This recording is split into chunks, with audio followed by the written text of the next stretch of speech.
বিসমিল্লাহির রহমানির রহিম। আসসালামু আলাইকুম ভিউয়ার্স, লোপা রান্নাঘর ইউটিউব চ্যানেল থেকে স্বাগতম। যারা নতুন ভিউয়ার্স তারা আমার চ্যানেলটিকে সাবস্ক্রাইব করবেন, আর যারা সাবস্ক্রাইব করেছেন তাদেরকে অনেক অনেক ধন্যবাদ। আমার ভিডিওটা ভালো লাগলে একটা লাইক দিবেন, শেয়ার করবেন। তো বন্ধুরা, আমি আজকে ছানা দিয়ে সন্দেশ তৈরি করব, তাহলে চলুন রেসিপিটা দেখে নিই।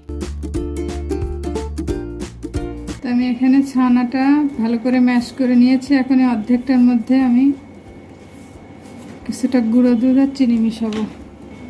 দিয়ে দিব 2 টেবিল চামচ গুঁড়া দুধ,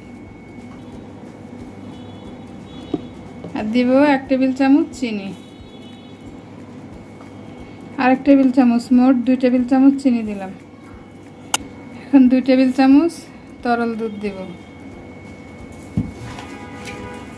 দিয়ে এটাকে খুব ভালোভাবে মেখে নিব।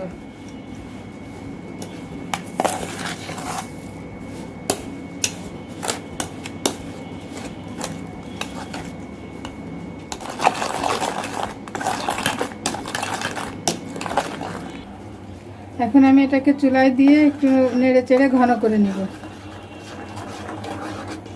তো আমার সন্দেশের খামিরটা এই যে এইভাবে জমে আসছে, আমি এখন নামিয়ে নিব।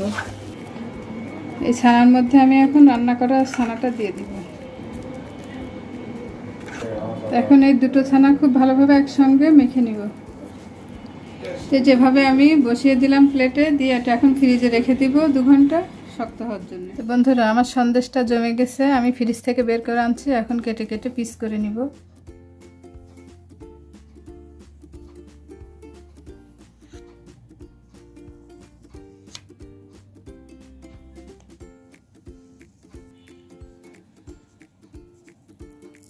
এখন এই সন্দেশের পিসগুলো উঠায় এভাবে আমি গুঁড়া দুধের মধ্যে একটু কোট করে নেব।